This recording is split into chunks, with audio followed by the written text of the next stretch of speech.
आज एक सेमीफाइनल हुआ इंडिया वर्सेस इंग्लैंड। इंडिया ने 169 बनाए। आज भी विराट कोहली चले, आज हार्दिक पांड्या भी चले, इंडिया स्काई भी चले, कमोबेश चले।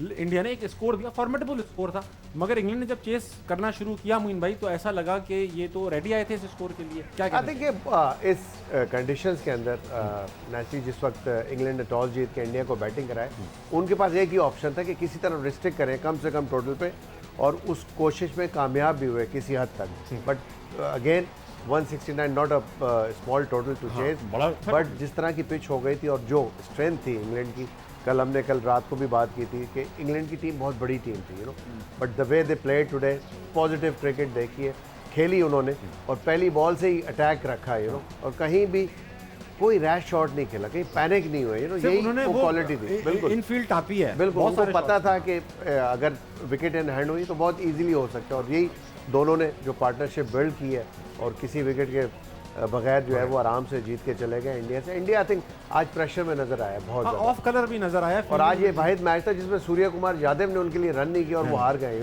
तो आई थिंक उसका एक बहुत बड़ा इफेक्ट हुआ, बिकॉज उसके अलावा विराट नो डाउट फॉर्म में तो थे, बट बाकी सारे आउट ऑफ फॉर्म बैट्समैन नजर आए। अच्छा इमाद, विराट से याद आया, विराट ने मेरे पास कुछ स्टैटिस्टिक्स मौजूद हैं। सेमीफाइनल था 2014 का, 72 रन बनाए, इंडिया वो जीत गया। 2014 का फाइनल था, 77 रन बनाए, दोबारा विराट ने, इंडिया वो हार गया। 2016 में फिर सेमीफाइनल के अंदर 89 नॉट आउट बनाए, इंडिया वो हार गया। 2022 के सेमीफाइनल में 50 रन बनाए, इंडिया हार गया। दो चीज़ें नज़र आती हैं कि विराट के रन बनाने से गारंटीड नहीं होता कि इंडिया जीत जाएगा, मगर ये भी है कि वो हर बड़े मैच में रन बनाते हैं। What would you like to say about it? देखें, आज के मैच की बात करूं, जिस तरह इंडिया खेल भी रहा था, देखिए बहुत टिमिड थे। पावर प्ले मैंने आपको हमेशा से बताया, पावर प्ले जो यूज़ करेगा ज़्यादा वो जीतेगा। तो इंडिया बहुत टिमिड थे। आई थिंक अगर कोई टीम को चैंपियन बनना है आगे फ्यूचर में भी, तो ये अप्रोच जो मुझे फील होता है, ये अप्रोच के साथ नहीं बन सकते। आई थिंक दलेरी से खेलनी चाहिए थी उनको।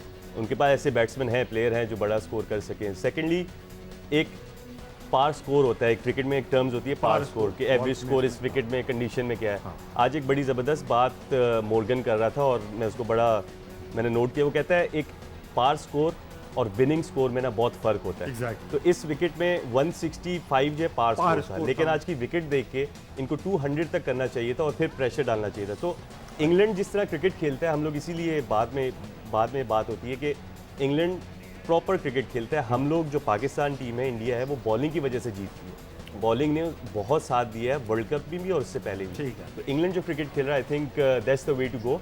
और जो फाइनल है, दोनों टीमें इन फॉर्म है, you never know what can happen, but Pakistan जो है फेवरेट होगी, लेकिन England is a very scary and dangerous team right now. हिना को तवज्जो देने से पहले एक आखिरी सवाल में हिना क्रिकेट का पूछ लो, फिर हम दोनों ही होंगे। मोइन भाई, ऐसा है कि ये जो इंग्लैंड है, जब तक ये एंडी फ्लावर इनके क्रिकेटिंग डायरेक्टर नहीं बने थे, तो देखने में ये आता था, ये काफ़ी बुकिश क्रिकेट खेलते थे। स्ट्रेट ड्राइव, वी में खेलना, हार्ड हिट करना डेक को। जब तक ये करते रहे, क्योंकि वो क्रिकेट इजाद उन्होंने की थी, शायद वो इसीलिए वो बाय द बुक चलते थे। एंडी फ्लावर जब से आए, तो मेरा तज्जिया ये है, मेरी क्रिकेट नॉलेज बड़ी मेरे, क्योंकि वो खुद एक अनऑर्थोडॉक्स प्लेयर थे, रिवर्स स्वीप मारना, पीछे खेलना, इधर उधर चीकी शॉट, तो उन्होंने माइंडसेट इंग्लैंड का चेंज करना शुरू किया उस ज़माने से। और अब ऐसा है कि इंग्लैंड जो है वो बड़ी अनऑर्थोडॉक्स टीम है, रिवर्स भी मारते हैं, स्कूप भी मारते हैं, तो वो स्विच हिट भी मारते हैं। हम नहीं करते, जबकि हम we were famous for our unorthodox cricket, starting from Javed Miandad, जिन्होंने उस ज़माने में रिवर्स मारना शुरू किया था, प्रॉब्ली जब कोई भी नहीं मारता था। तो वो जो हमारा एक ये ऐसा है कि जिगर वाली क्रिकेट हम खेलते थे, आप भी खेलते थे, आपका भी था, तो कहाँ चले गए वो जिगर? आई थिंक जिगर वही है, बट दूसरी टीमों ने at the same time improve बहुत कर लिया। इसी तरह हमारे साथ, अगर आपको याद हो, हॉकी में हम एक ज़माने में बहुत बड़े चैंपियन होते थे, और जिस तरह गेम्स के अंदर रेवोल्यूशंस आए, चेंजिंग आई, हमने उस तरह इन्वेस्ट नहीं किया अपने गेम के ऊपर, यही थोड़ा सा नजर आता है। But still qualify for the final Pakistan को आप कह सकते हैं। पाकिस्तान में वो तमाम एबिलिटीज़ हैं, वो स्किल मौजूद है, बट अनफॉर्चुनेटली थोड़ा सा इंफ्रास्ट्रक्चर जो होना चाहिए, जो हम समझते हैं फॉर द डेवलपमेंट, वो उसकी कमी है।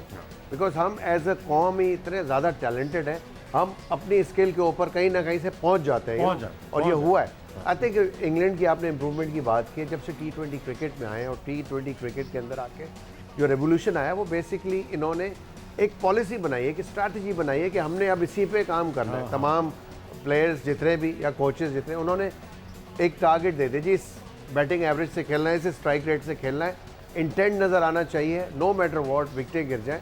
देखें गेम में हार जीत तो होती है यू नो, तो अगर आप हारने से ही डरते रहेंगे तो आप कभी भी खुल के नहीं खेल सकते। हाँ, आई थिंक वो चीज़ जो थी वो बड़ी इंपॉर्टेंट थी। इमाद का इंग्लैंड पॉइंट ऑफ व्यू लेते हैं इस बारे में और फिर हम एक मीम देखेंगे। इमाद जल्दी तो से। एलेक्स हेल्स की बात करूंगा, इंग्लैंड ने उसमें इसलिए बैक किया कि वो बिग बैच बहुत अच्छे से खेल रहा था, अराउंड द वर्ल्ड बहुत परफॉर्म किया, तो उन्होंने कोई यंगस्टर नहीं लेके आए, उन्होंने एलेक्स हेल्स को बैक किया। उनके स्ट्रक्चर की बात जैसे मुंबई ने की, ये बेस्ट चीज़ है कि एक्सपीरियंस प्लेयर था, उस कंडीशन को जानता था, तो उसको लेके गए और आज उसने वो प्रूव कर दिया कि वो कितना ज़बरदस्त। बातों में बाद में अपना भी केस लड़